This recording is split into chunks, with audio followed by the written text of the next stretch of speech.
when I did the up close experience as a dancer, I remember the difference in the audience response keenly.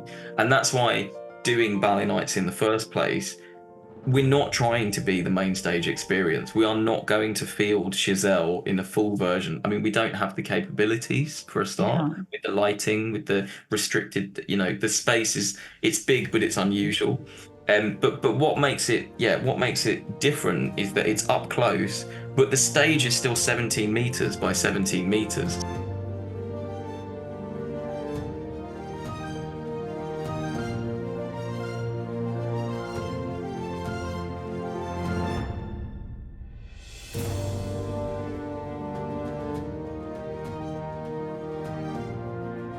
Hi, Jamiel. It's so great. It's so great to meet you here on Zoom. Hello, hello. Um, and you're in the UK at the moment, in London. I am in North London where I live, in my house, in Finchley, and yeah, it's raining quite a lot. We're Oh, definitely really? yes, Like it does in the UK. yeah. All the time. But how was it for you? Because you were a dancer at Scottish ballets. Yes, I joined Scottish Ballet in 2009. I danced there for 13 years, Okay. through COVID, and then in 2021 I left and began this entrepreneurial career.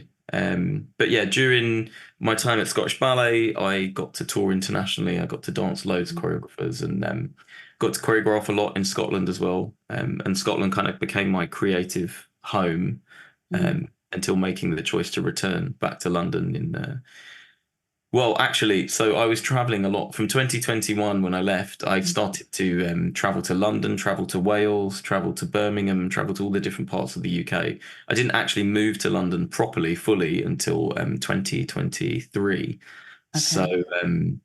when my wife, Constance Devernay-Laurence, who was a principal at Scottish Ballet, Mm. also left, and that's when we made the choice to actually move full time to London. Okay. And your training, where did you get your training, your ballet training? So my ballet training is a bit all over the place. I was trained by my mother from, birth essentially. Really? Oh, so your mom Yeah, is a dancer.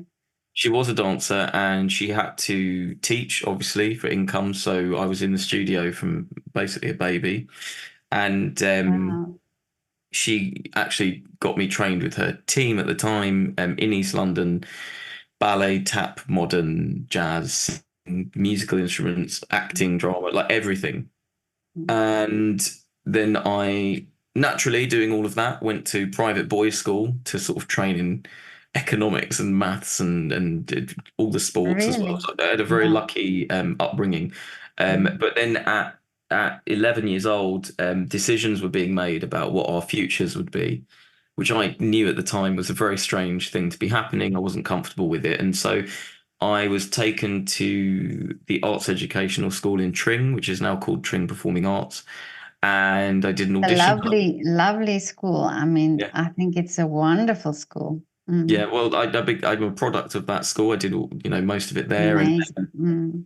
but again, ballet was one of many things on the table, and I was taking it very seriously. But I was taking my music very seriously too. I was considering music college, and then well, I made this decision to do ballet, and I went for further training at Central School of Ballet. And while I was at Central School of Ballet, I was spotted by the director of Scottish Ballet at the time, Ashley Page, and he had kind of made a decision that I was going to join the company, but I didn't know. So then I was sort of sweating it out with, am I going to get a job the whole year?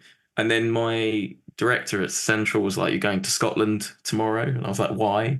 Didn't even know there was a Scottish ballet, and yeah, I went there and I did a class. Amazing. No one watched the class, and then they were like, "Oh, you have a job. You're coming back." I was like, "But I haven't shown you my CV." And they were like, "No, don't worry. We saw you in a show." Oh. So yeah, and actually, it's funny. Actually, I haven't even thought about that till this moment. But circling back, um, seeing someone in a show is obviously a much, you're seeing the product in a way on stage. It's a much Exactly. better, it's a much better way to make a decision. And I guess I was found the way that I now find people, which is kind of on instinct, on seeing a performance, which is the ultimate real display of what an artist can do, I guess. I think that's very important what you're saying there, because I think this audition process and the audition environment is sometimes for some dancers not so optimal. That they feel much more comfortable when they're on stage and performing, and so that's actually the best place, I think, to spot somebody. Yeah, I think that, a big part of what I do is professional development for freelance dancers, mainly contemporary dancers, but some classical dancers, some hip hop dancers, weirdly. And I don't feel I'm wrong in saying that often employers know as much about what they're asking for as auditionees know about what they're supposed to be presenting.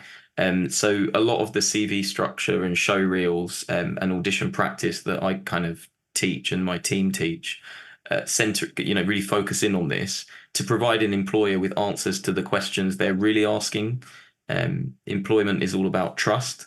And obviously, in a performance like I was found, you establish a new level of trust. I mean, in that show, that director saw me do ballet, contemporary, they saw me do jazz, they saw me partner and throw a girl, which at the time, partnering was a big part of Ashley Page's practice and focus. So, it's you're absolutely right about that, and I think that all the elements in the show reel that can get you as close to that information being shared as possible mean that the audition really becomes about confirming, can you jump, can you turn, can you partner. I mean, there's a bit Yeah. more nuance than that, but yeah. So that was a Well, I spoke to Dolly Henry, and she said something so interesting, because she said that training, the ballet or the classical training, it's sort of very much about the technique. And then when she gets to see people, she wants to see part of them. She wants all of that stripped down, and she wants to see the person and what they are offering. And I think that's sometimes also where dancers miss the point, where they so focused on, will my technique be good enough, but then missing the point of showing who they are as artists. I think production is an ecology, and for an ecology to function, everything really needs to come together to work in harmony. And I think in employment, there's a lot of disharmony. In the UK specifically, you've got more graduating students than ever before. You've got fewer jobs, real jobs being created than ever before. The national companies are not bearing the brunt of this increase in student population because they can't, because they're at capacity. And there aren't really new jobs being created because it's a very difficult market to access new money for the arts, especially when most of the arts is a loss-making prospect. So where my work is kind of trying to break ground. It's not new ground, but it's business focused ground that perhaps isn't being taught, isn't being focused in on enough. Can you create production budgets that wash their own face? That break even in a best case scenario. Can they turn a profit? Who knows? I mean, that's the sort of step beyond that level that I'm keen to explore. But within that, there is the hiring of dancers. And everything from the nature of the engagement, the length of the engagement, the payment terms, it's a big subject to cover. And I think that by being a dancer and now being in this position, I'm trying to initiate new thinking around a lot of that. So yeah, it's a difficult time. But this is also when I talk to musicians or any artists, really, that they say, okay, so the training goes, it's about the art, and it's about, and especially musicians, they work for years and years and to get their sort of art form developed. But then it comes to the real life, and it's that part where the business part sets in, and then it's sort of everybody, they don't want to deal with it, or they don't like to deal with it. And you're coming from that dancing background now, focusing on the business side of things. Yeah, I think it's an accidental marriage of what I'm trying to achieve and my vision and what will get that vision there. I always say no one's coming for me. I wasn't the right fit for national company, larger commissioning. Um, I wasn't the right fit for, standard Arts Council funding. My headline show, Ballet Nights, one of our main offers, does not, it's not compatible with what the current goals of artistic bodies are. Um, and it's not an accident that I ended up where I did at dinner with a potential investor who's now put their weight behind this idea. Um, I think a lot of people think that having a good show is what will get, an idea over the line or get backing. And actually, I would argue that a solid spreadsheet, but for people Really. who don't necessarily understand the funding structure behind dance, or they do understand it and they're asking a lot of questions like, how is this continuing with no oversight, no questions being asked about massively loss-making models, or models that encourage you to show a loss because you don't want to jeopardize your funding and all of this. I think that it's not an accident. It is seems to be the way my mind naturally, has Really. approached a lot of this. And before I had the backing in the sort of period between 2021 and now, I was already fielding budget models that had to break even and cover costs and pay dancers at a rate they should be before even considering going ahead with the idea. Lots of my greatest outputs, like my intensive series, were this close to being cancelled because there weren't enough sign-ups, and I had to say, well, no one's coming for me. As I said, no one's coming for us. So, I don't want to compromise on what you should be paid, and I don't want to ask for too much support. Although there were in the beginning a lot of support, artists, very reasonable rates or giving their time. Um, and now that's kind of the reputation that the things I'm attached to have, is that you should really be paid at the correct amount and that the budget will work. Can you do it once? Great. But can you actually build an ecology that continues to function, meaning that things can return and return and return? That's really the focus for me. And we want to be here long after the initial show. Mm. But tell me about Ballet Nights. How did this idea came to you?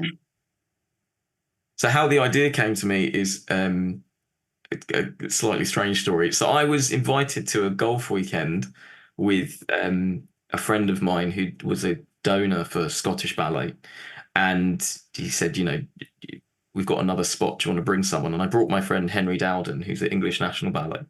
And we were having our sort of make-a-wish weekend of, this unbelievable golf course and all the stuff. And that night we were up quite late before the next day, and we were just talking about what our ideal shows would be. And I kind of explained how I saw Ballet Nights. Um, and Henry thought it was a great idea. And then he was kind of like, we should just do it then. And I was like, yeah, I think we will do it. And I took on the sort of budget structure, the artist programming, and all of that stuff. And Henry was helping me connect with people that would be good choices for what I'd said.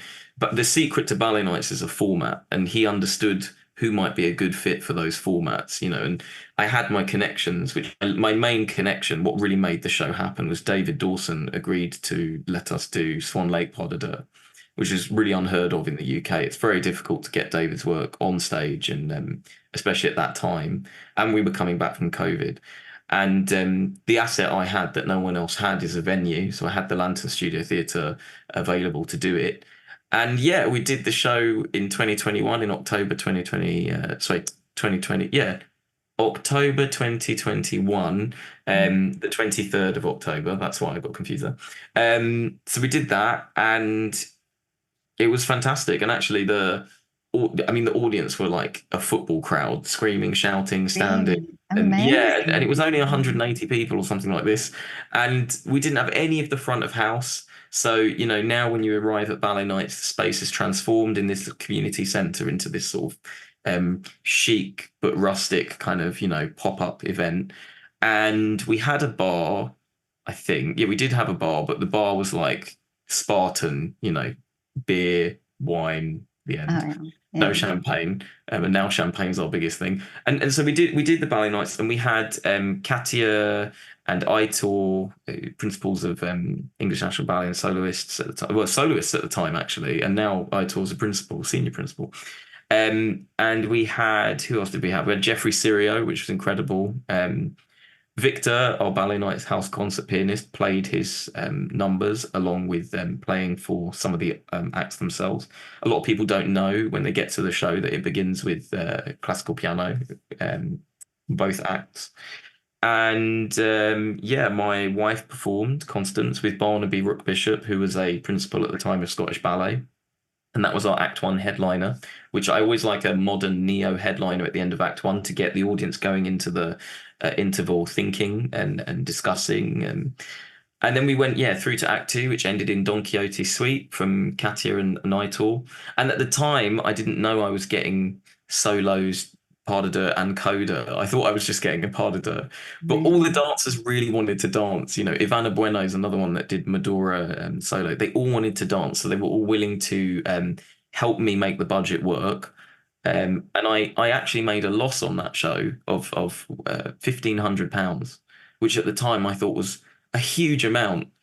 And then yeah, a year or two passed. I had a company in Wales. I had independent work, films, all of this. And when this all kind of it all sort of stopped at once for some reason, and I went into January, having had this nutcracker at Christmas, and it was all big. I went into December and January of 2022 into 23 with no idea what was going to happen next, and that's when the idea for the first intensive got put into production. And I was invited for dinner just after that in February, March, when Scottish Ballet were in London with my wife doing Coppelia. And it was a dinner I nearly missed because I felt a little bit rough, you know, I felt a bit unwell. And but I went to the dinner to meet two people who had been told that, you know, Jamiel's doing this stuff. And it was a choreographer had said to them, it's great that you give me support, but I think you should meet this guy. He's talking about what you're talking about. So I met them, and I didn't realize that they were. I mean, my backers were at the theatre 4 times a week, every week. They'd made a decision consciously that after COVID and during COVID, dance was going to be the thing that they attended, and they would have a dance adventure that originally was supposed to take them traveling, but because of COVID, actually found them in London. You know. And it was a very simple conversation around ballet nights, because ballet nights to them seemed like, you know, quite an impressive undertaking. And how did I make it work? And I explained to you about the artists and the spreadsheet and having a break-even concept. And it was really a question of, can you show me the spreadsheet? And I sort of, you know, I pulled out my phone and said, yeah, there they are. And that was that. And then it was like, right, well, I think in order to scale this, you need to get a bit more ambitious than, because I originally thought we'd do one every quarter, like, so 4 a year. And we found ourselves at 3 programs in 3 months, 2 shows of each, and an ongoing, you know, delivery that's gone into February and now April. And I can announce soon something happening in June, and potentially an international future as well that's on the way. So it's a very exciting thing that's happened, but it's based on a very simple format that we came up with in 2021. Ballet Nights is all about telling stories, and I've been working very closely with the artists and the companies to ensure that we're telling the stories that they want to be telling to their audiences. Ballet Nights presents uniquely compared evenings of classical ballet, neoclassical and contemporary dance. And in the program you can see modern masterpieces, you can see legacy works, and you can hear new voices from emerging talents across the world. One of the things that makes Ballet Nights so special is the proximity between the audience and the artist. You'll never see dance up this close. No 2 nights of Ballet Nights will ever be the same as a result. As compere, my job is to build connection between the artist and the audience and really get everyone on the same page as to what they're seeing, why they're seeing it, and importantly, where they could see it next. Working on the Ballet Nights program has been the professional challenge of a lifetime. I'm super grateful to my growing team who have helped me realize the vision of this new future for dance. But that's so amazing. And I think it's also the fact that it's breaking away from the traditional company. You know, you have to go to a specific theater to see ballet of a specific company. So you are basically now bringing it to people, ballet to people. Yeah, there's that. I think that I realized recently that I had a very fixed idea when I was on stage of what was happening in the audience. So I was very in touch with audience response, and I was quite an emotive dancer. I would often be given characters, and I would, I would invite laughter, applause, whatever. And then I assumed that people would go into the lobbies and the bars, and everyone would be talking about it, and it would all be fantastic and all of this. And I never really watched any shows while I was in the company. I think I watched one Scottish ballet show total while I was in the company, because I was always on the stage dancing, basically, or recovering somewhere. And as I went to more shows from 2021 onwards, and also, you know, progressed this idea, I realized that this wasn't the experience that people were having. People found big theatres quite daunting if they've never been before, so they might go for that one-off date, that one-off try it out. There's less and less printed programs available. There's a lot of QR codes. Scan this QR code to read about the thing, and that's as soon as you introduce something like that, it's a bit like half the people just won't. And there's a lot of mystique around what dance is and understanding what dance is, and many people don't, and the dance isn't helping, and that's a different conversation about choreographers and choreography. But just introducing the host and the compere, and Ballet Nights is a hosted evening. Someone comes out and tells you between each act who you're seeing, what you're seeing, why you're seeing it, and where you can see it next. And that last one is why I have the partnerships with the major companies. It's very important that what we do drives traffic to their main event, because we're not the main event, but we're also not the sort of £5 scratch night. Yeah. So it's a new gap in the market. It's a new space. I have yet to see an audience not be standing at the end of the show. And as I said, some of the reactions are extremely wild. We have a lot of stamping and shouting and things like this. I have also thought about is that for example, musicians, you find that musicians can sort of go freelance, do their own thing, create their own programs, create their own concerts. But with dancers, it's a bit different because, and especially ballet, I think maybe in other forms of dance, it's a bit more, or it's a bit easier to go freelance. But in ballet, it's very difficult to do that. And I wonder if programs like you are offering, if that gives more possibility for people to sort of take charge of their own careers when they are ballet dancers.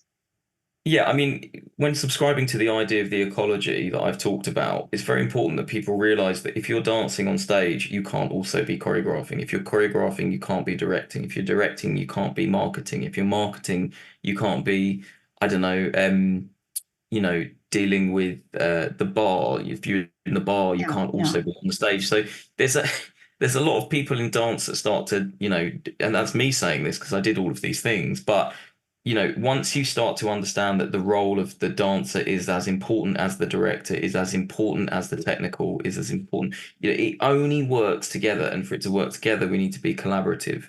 So I think one of the things that artists can get hung up on is titles. They can get hung up on, where credit's going and things like this. And a lot of ballet nights, I mean, it isn't called Jamiel Show, it's called Ballet Nights. And my presence in the show, outside of being the host, is we want to be the platform, a bit like Sky Arts or BBC or MTV, and you see us in the corner here, but we're not seeking to overspeak the artists. And the thing that your question makes me think of is the culture of the star. And there aren't many people waking up in the UK specifically worried about dance every morning, the same way they are about Premier League football and Formula One. And Formula One, Premier League football are probably the biggest kind of influences on what I'm doing and where I'm looking to for ideas. Most people, when you ask about a famous ballet dancer, will still say Fontaine, they'll say Darcy Bustle. I'd say at the moment, you're probably going to get Matthew Bourne coming up. You'd be lucky to get maybe an Akram and maybe just about a Hofesh. but that's about it, you know. And obviously Royal Ballet and English National Ballet. My point is that these stars, Wayne Sleep, Carlos Acosta, these kind of people, um, we're not really producing that anymore. And there's two reasons for that. One is the focus on individuals has disappeared. It's very rare to see the name of a dancer on a poster. You'll see the name of a company, you'll see the name of a choreographer, you'll constantly see the name of an artistic director, but you don't see in big writing, you know, Vadim Montenegrov or uh, who's another one? Melissa Hamilton. Like you don't see the name. At Ballet Nights, we do a lot of digital media around the artists. We do behind the scenes 2 minute shoots, you know, that go out, profiles. We do a lot of visuals. We have you know, in our program, we do these kind of artist features and things like Oh, this. wow. Yeah. You know, Pet Claws and Night, who are coming in April. There's Melissa, because I've said her name, Melissa Hamilton. We want audience to start to associate people with the show. And I think that there might have been a veer towards, you know, well, if you focus in too much on the stars and one of those stars decides to leave or can't do it or something, that, you know, you'd be in a bit of trouble. But I completely disagree. I think these organizations were built on people. I was told that, you know, Jamiel, Scottish Ballet has been here long before you and will be here long after you. And that was at 25, I was told this. And I remember thinking, you know, what are you talking about? Like, what happens now is what matters. We're all alive now. We're having this Yeah. experience now. I don't think we should be associating dance companies with sort of these empirical, timeless organizations that will be here. A lot of them are just about 50 to 60 years old, which is not a long time in business. You know, Yeah. it's decent, but I think that, you know, you talked about the artist making the transition and not always doing what other musicians and things like this. You need to carve your own pathway and start new brands and new names. And I think that dancers are encouraged to see these organizations as the only option, because Yeah. currently they are, but also as these kind of timeless bodies. And, you know, there's several major national companies who are closing orchestras right now who have blown their budgets on productions that were never going to work in the first place. Um, I I wouldn't see the dance fabric as secure, and I think COVID really highlighted that, because if you can't perform live on stage, how are you going to perpetuate your brand? And that's why our brand began with, you know, podcasts and major video media spend. It can't be absent from the conversation, and that's why now internationally we don't just step forward with a you know, a book or a pitch deck. We can step forward with all this media. Ballet Nights is happening. It's in London. Here's lots of people cheering and standing. Here's lots of big name artists performing. And yeah, I think it can start as simple as the idea. And I mean, not to say something that's a bit confusing, but not worrying about money as well. At the time that I was asked to pursue Ballet Nights as an idea, I was probably at my lowest financial point in quite a while. I'd you know, finished all these projects at once. I didn't know what was coming next. It was Christmas, which is when most people have to empty their bank accounts on presents and things like this. So hanging on to a good idea, a good format, and also a budget for that format is the key for me. But you, when you talk about the artist and the dancer and the person, I think it's really what people want. I think people connect with that, you know, and they come to a performance to see specifically somebody.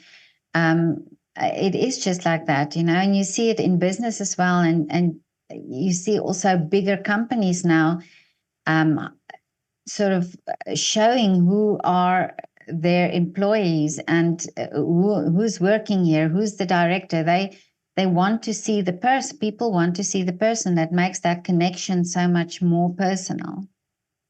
Yeah, I completely agree with you. And I think that one of the things Ballet Nights has demonstrated is that audiences are a bit shy to travel. So, you know, you might have a massive following at the Royal Opera House, but that might not translate to people paying for tickets in an East London, you know, pop-up venue.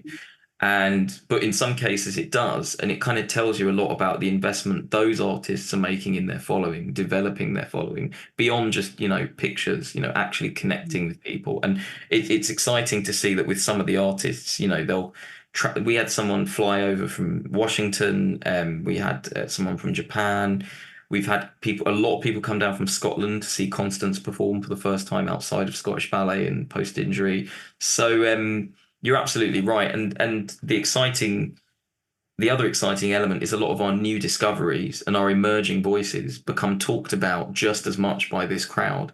As soon as we start scaling this crowd and we go to bigger theatres, it will be exciting to see what happens next, because who decides who's a star? Who decides who is the exciting new person? And, some of it's audiences and some of it is information. And the show does, before each act, introduce who, why, what, and where next. And it means that if you're an aficionado and you go to the ballet all the time, you can now have a conversation with someone who's brand new. We had the British basketball team in, some of them, to watch the show. And after the show, they'd said to my head of marketing, James, they said, I want to see her perform again. And it was like, Really? oh, yeah. It was like, what are they doing next? Oh, they're doing this show in the Coliseum. Oh, brilliant. And is he going to be there speaking? No, no one's speaking. Oh, no one's speaking. Well, how do you know what's happening? Oh, well, there'll be a program. Oh, right, okay. And how many different things are in the show?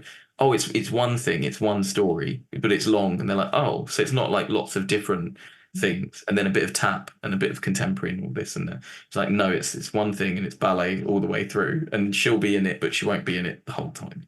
And so, and I think for them that format is not necessarily easily digestible. Yeah. There's very And few shops that sell one product, actually, and when you think about that, yeah. at the moment what we're doing is we're kind of a pop-up, and we have one of everything. And if one thing catches fire, we'll pursue that. But for now, we're kind of offering this taster platform of these are all the things that we can offer. And yeah, and I'd say that an artist who's a standout in this kind of context would be Jordan James Bridge. He's dancing with Studio Wayne McGregor. He's making the move into choreography, and he was struggling to achieve, commissions in the kind of the usual spaces because of changing application needs and what he's offering. And he's not going to compromise his message for the purpose of a funding grant, which means really he has to find an audience. And, after the recent show of Ballet Nights, a member of the audience has given a very generous donation in the kind of 5-figure mark. Yeah, Wow. yeah, to get his work up and on with us as a platform as well, which is even better. Amazing. So that's off the back of only 4 programs since we relaunched. So we've done a total of 9 shows now, and 9 shows in, we've got we've got investors, we've got donors, and we've got this audience who are excited to see what's coming next. And this can be a problem even for the people that are backing me. I think initially there was a bit of who are you about me, about some of the artists. And my risk that I take is I often have to say, this is an unusual choice, but within the format, let me explain why I think it's going to work. And then a Jordan comes along and they're the new favorite. So there you go. Amazing. But I love that you say that you do all these different genres of dance then in one program. Yeah, we have world stars, modern masterpieces, emerging voices, legacy classics, and new discoveries. New discoveries is kind of what we've talked about. I've got a professional development program. I find artists that are this close and just need that extra push, and you give them that push, and then they appear in the show and they get the things they need for a future as well. They get photos, they get press reviews, they get audience. This empowers those artists to then go and find other opportunities as well as come back to us. Emerging voices are slightly further along. They've had main stage shows, or they've had shows of significance. They have some presence already, and we kind of help move them towards that next step. Legacy is the idea that there's a lot of good work that's been done in the last 50 years, maybe more, 100 years, and most of it that was 5-star is still 5-star, and it's just not done anymore. So that's where legacy comes in.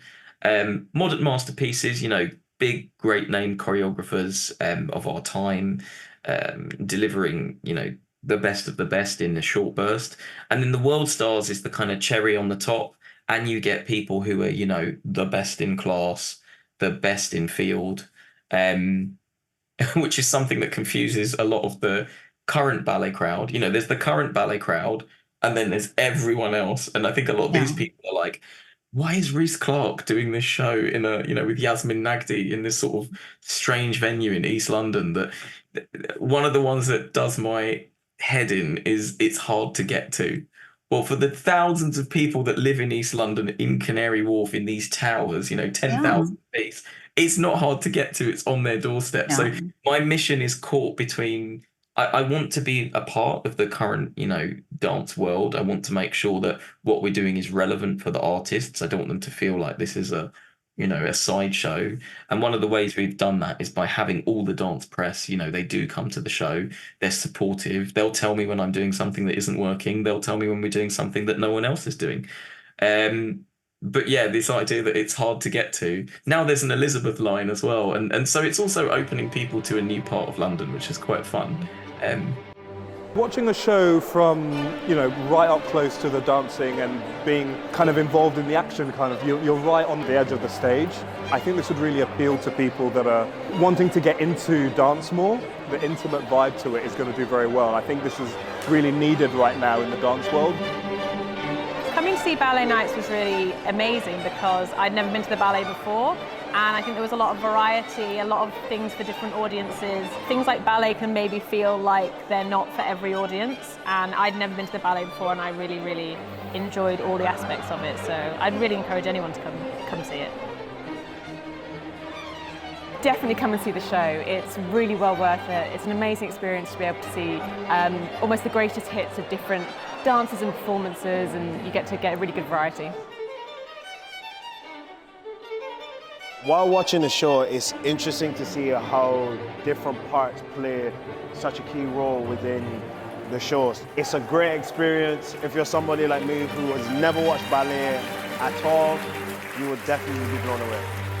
And I think it's also so important to do these things that, like you say, the classics, that's not been done anymore. And I sometimes think some of the programs are so heavy, and it's people who are not used to ballet or not used to going to the theater. It makes it so unapproachable for them. It makes it so they don't understand half of it, and it's you have to have that taste and you have to have that background to be able to enjoy it. And then sometimes you just want the classics, the ones that you know or the ones that you've seen, but it's just that lighter feeling in the theater. Yeah, the thing that we haven't really discussed is the proximity. So in its current iteration, Ballet Nights is 1 meter from you if you're on the front row. So a stage side seat is to be on the stage, basically. So you might have seen Romeo and Juliet balcony pas de deux, but you've never heard them breathing. You've never seen them sweating up close. Yeah. Some of them turn and flick sweat onto you. No, I'm kidding. Unless you want to buy a ticket for that. But it's not, it's seeing it in a way, it's you think about the difference between a TV and virtual reality. I think there's a similar gap here, which is when I did the up close experience as a dancer, I remember the difference in the audience response keenly. And that's why doing Ballet Nights in the first place, we're not trying to be the main stage experience. We are not going to field Giselle in a full version. I mean, we don't have the capabilities for a start, with the lighting, with the restricted, the space it's big, but it's unusual.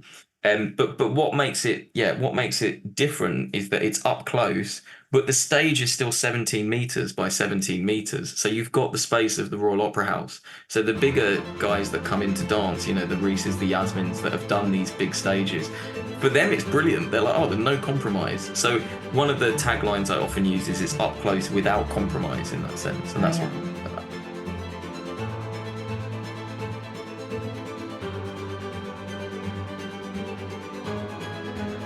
So do you do also jazz and tap and that sort of dancing? Yeah, so Stephen McRae was one of our original season headliners, and he was dancing tap with one of Bulgaria's biggest music stars. Wow. And yeah, it was fantastic having them on stage. Vasco Vasilev and Stephen McRae and Victor, our house concert pianist, would play the piano. And unfortunately, he took a injury just before the October show, which was where other artists kind of came to the rescue. But our mystery performer for February was my own brother, who is a musical theatre performer who's also performs commercial stuff with pop, with Coldplay and things like this and Black Eyed Peas. And he's in Stomp, which is kind of a Oh, different yeah. thing again. So Yeah. so he's currently touring with Stomp Worldwide. He's danced in the Choir of Man, these kind of musicals as well, Cats. So he was the mystery performer. And what was great is that the dance audience was slightly confused about who this was, despite the fact that in their own circle, Guy Salim, my brother, he's a very well-known figure. He's an up-and-coming, emerging star of the stage.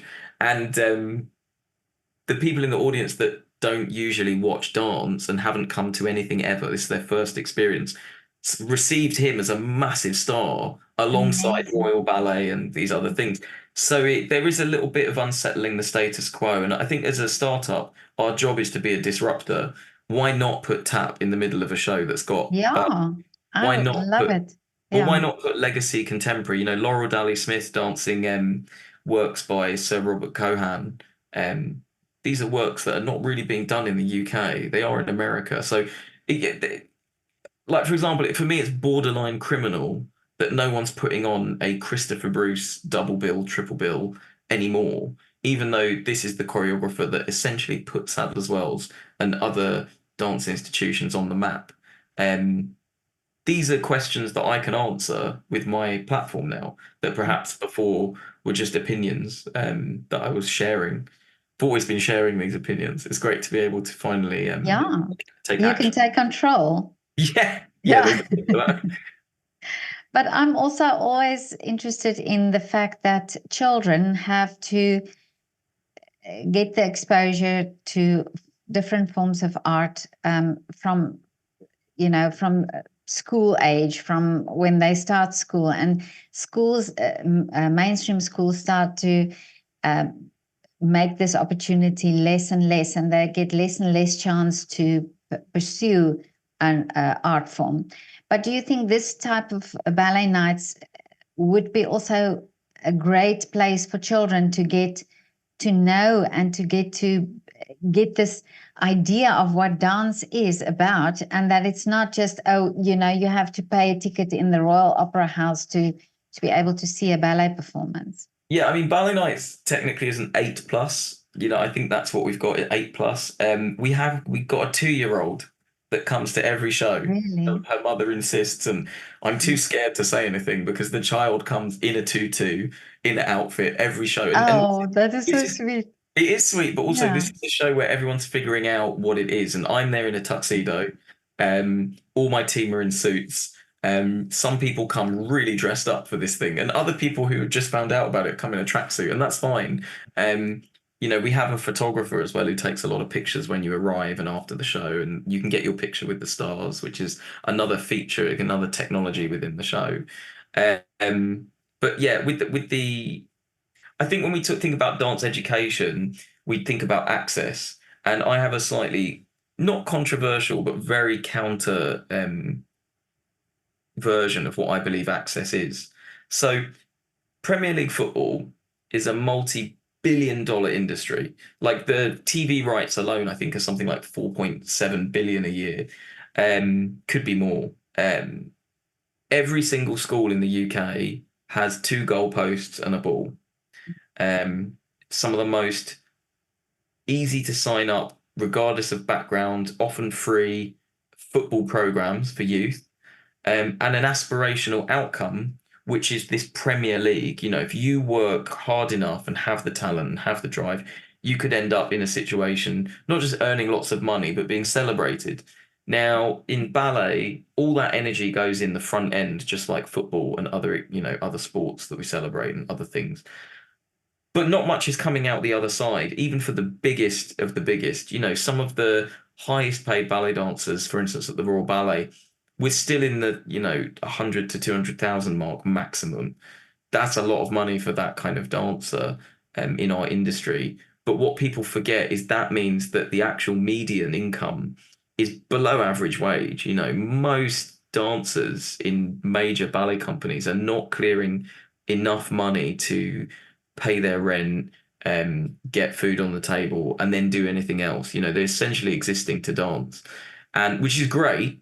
But what happens longer term is that isn't sustainable. Again, COVID comes along. A lot of people haven't left dance companies since COVID because they're scared that if they do, they won't be able to cover their bills. There aren't really other regular income dance jobs. There's very few freelance dancers making ends meet every year. They might do it for one, they might do it for three, but longer term, sustaining the work is difficult. Now, if you think about what's involved with dance, as a child, are you seeing the aspirational outcome on TV? Not really. There's not a lot of dance on TV. Are you getting access to the ballet? Well, there's not many ballet bars in schools. And if you do want to learn ballet, my mother's been running the £2.50 ballet class in East London, which I think now is £6.50, which is still remarkably cheap. Since, 1980 something. But I don't know how many of those there are around the wider UK. And a lot of those schools, in an effort to create aspirational outcomes, have turned to competition. So, dancers do these competitions to win these trophies and whatever. There is the Royal Ballet, but then there is kind of everyone else. And I don't think everyone else is able to, the Royal Ballet is on its own unique model. It's in a fixed place with an opera house, part of a wider organisation, in a tourist trap in West End of London, in the perfect setting, in the most beautiful building. I mean, it's got everything going for it. Yeah. Fine. But what does everyone else do? And I think this is where access is a big question. And I don't think that lowering prices on tickets, lowering wages for dancers, lowering standards, I don't think that's the way to be going. I think that dance as a whole needs to be much more aspirational. Absolutely. People are willing to pay £160 to sit on a concrete seat and watch football because they understand football. It's an aspirational outcome, and what's happening is being celebrated. People are cheering. People are having a human experience. If you go to a theatre where there's no entrance experience, you walk in and you scan your ticket, or as I was told outside a certain theatre the other day, get in line. Oh, No, yeah. search your bag. If that's the front end, and then you sit down and there's no program, and I'm not saying anything about climate change, but that's usually the reason given. Not the fact that it's dramatically much less manpower and money to get a program put together digitally and just stick it on a website with a link. Sure, that hasn't come into the conversation. And then for the people that didn't scan it, the curtain goes up, and if they're watching something modern and new and cutting edge that's trying to break through boundaries, has this been designed for them? Is this an audience invite? Does that person feel invited to be at that experience, or have they taken a risk and they maybe don't feel it's paid off? So, yeah, I know it sounds like a tenuous link, but I think Premier League football, Formula One, they're not short on money and they're not short on supporters. They're not short on sponsors. And what are they doing to get that support? And what are we doing to get that support? And most supported dance, most funded dance by investors is a loss-making endeavor. And I think that trying to get that break even or even profit-making endeavor, it should really be the goal of the next generation. Because what's working currently, my opinion, it isn't working. Others might say it is working, but it's there and it's happening. And me being a part of that's not adding anything to it. Going in this new direction, trying new things, meeting people that will get support behind this and try things out. That's where I need to be personally. I need to be on that spear tip. And I'm excited to see what the year ahead holds, with lots of different options on the table, basically. Yeah, well, it's exactly like you're saying. I think it's, if you look at schools and you see how much time they devote to, say, sport, and every child comes to school with a ball, and they're kicking around in break time, they're kicking the ball around. But if you think, I spoke to musician, they revived the ancient lyra, the ancient lyra in Greece. Yeah. And he told me that in ancient Greece, children used to go to school with the lyra. And if you couldn't play the lyra, you were seen as uneducated. So where have we come from then to, in schools, there's no time for art. And I'm not just talking about dance, I'm talking about all forms of art, because they are all really linked, And if you think, if that is what you're saying about the Premier League, you think, okay, so if children get more exposure to dance, or they get more opportunity to dance, that means that they will understand the value of dance, and that means that they will be looking for theaters, that they will be willing to pay, and that dancers would be seen also and be valued more. Yeah. Well, I think, my tendency is to disrupt and look, put challenges to people that are very comfortable.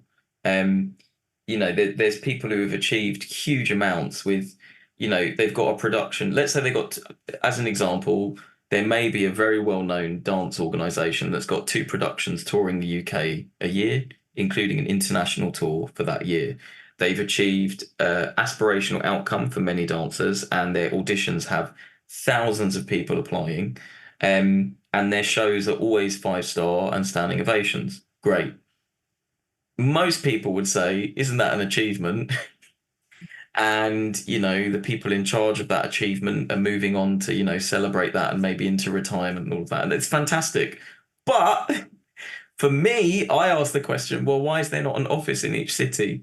If you can do 2 tours here, but there's an international hunger, why are we not doing international touring versions of that? Why don't we build that ecology over there? And now if you can't get the audition in London, you could get it in South Africa, you could get it in Dubai, you could get it in wherever. So, I think that it might be a thing to do with where I am, my age and my energy right now, which is wanting to, I was always known in the dance company as having this Duracell battery. I did a piece that was 45 minutes long of me dancing and killing myself, and it was rite of spring, and I was being, sacrificed and all that. And at the end, most of the other cast would get up, tears streaming and breathing, and I'd jump straight up and do it straight again. I used to, I don't know why. I think that I'm not very good in the gym and things like this. I get really bored quite easily. But if there's a goal, I'll throw all my energy at it, and I think that's the way I'm thinking about this.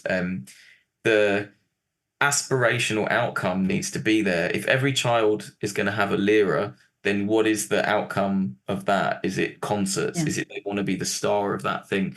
And I think that with dance, not enough challenge is being placed. Most business knows that it needs to innovate constantly. And the thing absent from business often that's very present in the arts is ego. So there's a lot of people that don't want to be questioned, don't want to be challenged. It's a great physical thing to, Exactly. Yeah. you've ruined your body in a way for some of these things. And you kind of say, I've done it now and I've made it and I was this thing and all of this. And yeah, fine, but should we pick it apart and look at the challenge? Most people don't want to have that challenge. I can often find myself quite lonely that even in the biggest of moments where everyone's ready to celebrate, I'm like, well, hang on, before we do that, let's actually assess that. Oh, we did some really good shows, but at the moment, are we turning the profit we need to? Do we have everyone in every city wanting us to come and visit them? And we do have a few, but I want many. Yeah, there needs to be this hungry energy, I feel. And I am meeting a few like-minded people, and they're in different parts. They're not all what I'm doing. They might be an artist. They might be an international specialist. They might be a marketer, for example. Our marketing has been a very exciting pathway because more money has been spent trying to figure out things on one show than some companies get for their entire year. But those dismayed will longer term return us the gains of having that knowledge now. So yeah, I think and that's so important because that's getting the message out there. But Jamiel, tell me now, what is now the wish for the future for Ballet Nights? What would you like to see it? Where would you like to see it going? We have a few places in contention right now for Ballet Nights. So we have larger venues in London. I'm going to return Ballet Nights to Scotland, which is going to be very exciting, and involve, coming home to where I originally was performing a lot. We're looking at other international destinations. One of our key appointments is a director of international development, Ross Freddie Ray, and his job is to export this, but also import other productions, and that's where things are going. So, Ballet Nights is one production, and it serves a really important purpose. But there's other productions with important purposes that we're looking to get into production as well. So we have, I made Wales' first and only all Welsh cultural nutcracker in a contemporary dance style. It was a success when we did it, and it hasn't been done since because I wasn't doing what I'm doing now. But we're having early talks to get that Christmas production back. There's international shows that aren't really being imported or seen at the moment, and these are companies that really would value a London showing. So there's a lot of connecting going on. And then there's the new productions in the pipeline that I can't really say much about now publicly. But there's a list of things that I think audiences want to see. They all go through a very stringent commissioning process with 3 key areas they have to deliver, which is what is this idea saying? The second one is, what's the audience invite? So why would an audience want to come to this show? Why would they feel invited to see this show? I think a very good example of an audience invite would be Black Sabbath that Birmingham Royal Ballet did, bringing a whole other audience in because they feel invited, because Black Sabbath is their favorite thing and ballet is a new thing that they're willing to explore through that music. Amazing, yeah. And then it's what's it going to do? And, there's stage, there's digital, there's public space, there's outdoor, there's so many, there's masterclasses, intensives. So I guess the overall vision now is expansion, and watch this space. Amazing. I love what you're doing. It's amazing work. And I hope to see you in Vienna soon. That would be great. I don't know if we have a Austrian connection, but one of my best friends, he used to be a principal, Eric Cavallari, he's in Vienna and building wind farms, weirdly enough. Oh, really? Everyone goes on to do something different, I guess. And so he's out there building wind farms. But that would be a fantastic place to land. I believe it's on the list. I'll have to talk to Ross. But, I think at the end of the day, it's putting aside the kind of personal wishes, if you like. Ballet Nights is great. I love everything about this, and but there's other things I maybe want or wanted to do, but actually, are they really going to deliver what's needed? The platform I wanted as a choreographer, as a creative, never existed, and anything that did exist is not anywhere near the kind of ambition I have for what I think people are needing to see.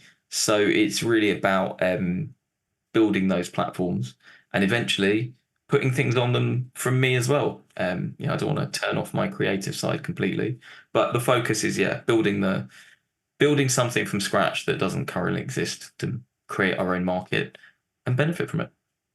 Amazing. Well, I'm going to talk to Ross later in the month, so Great. that would be great. Yeah, I'll link My travel agent. Okay, I'll link the 2 interviews then together. Fantastic. Yeah, but it was so great talking to you. Really love this project. Love what you're doing. I hope you can go to South Africa, and I hope you can come to Vienna. That's my 2 wishes. I'd love both of those. I know we're speaking to South Africa, so that's a potential. But Vienna, you have to hammer Ross and say that it needs to happen there first. Okay. But it's about going to places that have established ecologies, but also going to places that maybe haven't got any dance ecology, and that's where I think there's a lot of opportunity, and I'm sure that's something Ross will elaborate on in his interview.